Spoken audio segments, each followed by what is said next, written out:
শুরুতেই সবাইকে স্বাগত জানাচ্ছি আমাদের আজকের এই বিশ্লেষণে। আজ আমরা সরাসরি ঈদুল আজহার ইতিহাস এবং এর পেছনের সেই চমৎকার দর্শনের গভীরে প্রবেশ করব।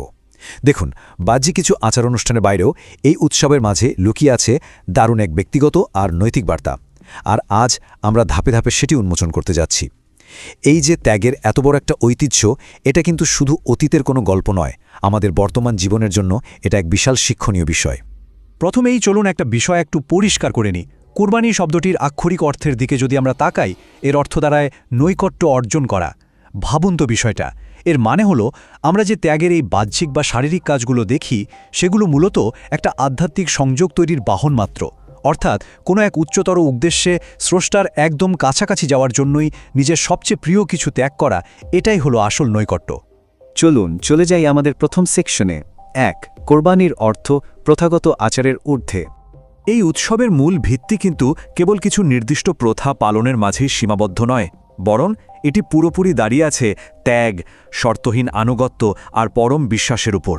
এখানকার সবচেয়ে গুরুত্বপূর্ণ পয়েন্টটি হল ঐশ্বরিক সন্তুষ্টির জন্য নিজের সবচেয়ে মূল্যবান বা প্রিয় কোনো সম্পদকে ত্যাগ করার এই মানসিকতা।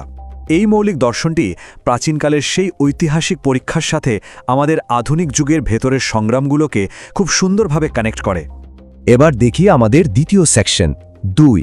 বিশ্বাসের চূড়ান্ত পরীক্ষা, একজন পিতা ও প্রিয় পুত্রের গল্প। বিষয়টা আরও গভীরভাবে বোঝার জন্য চলুন আমরা হজরত ইব্রাহিম আলাইহিস সালাম এবং তার প্রিয় পুত্রের সেই ঐতিহাসিক ঘটনার দিকে তাকাই।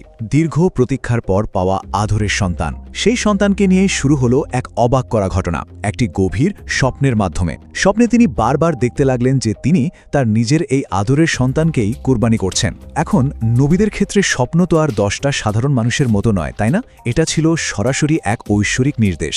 তিনি খুব স্পষ্টভাবে বুঝতে পারলেন যে এটি স্রষ্টার পক্ষ থেকে আসা এক অমোঘ আদেশ, আর তিনি বিন্দুমাত্র দ্বিধা না করে তা স্বেচ্ছায় মেনে নেওয়ার সিদ্ধান্ত নিলেন। ঠিক এই জায়গাটিতেই ইতিহাসের সেই আবেগঘন মুহূর্তটি ফুটে ওঠে।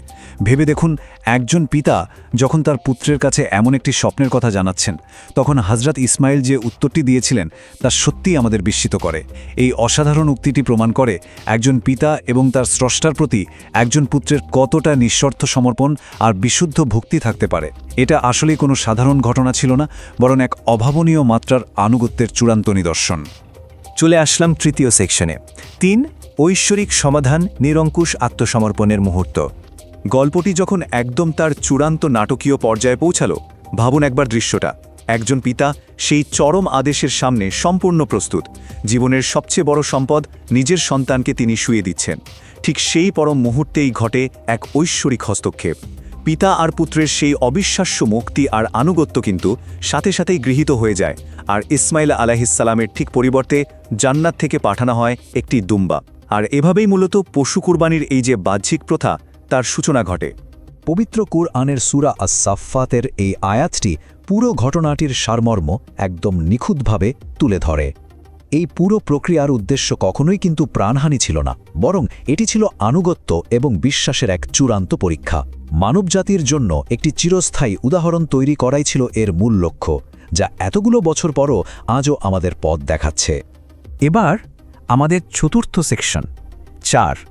ত্যাগের প্রকৃত উদ্দেশ্য, দার্শনিক শিক্ষাগুলো বের করে আনা। এই বিশাল ঐতিহাসিক ঘটনাটি আজ বিশ্বজুড়ে কোটি কোটি মানুষের কাছে একটি গভীর দার্শনিক শিক্ষা হিসেবে চর্চিত হচ্ছে। আমরা যদি বাহ্যিক কাজের সাথে এর ভেতরের আসল উদ্দেশ্যটাকে একটু মিলিয়ে দেখি, তাহলে ব্যাপারটা দারুণভাবে স্পষ্ট হয়ে যায়।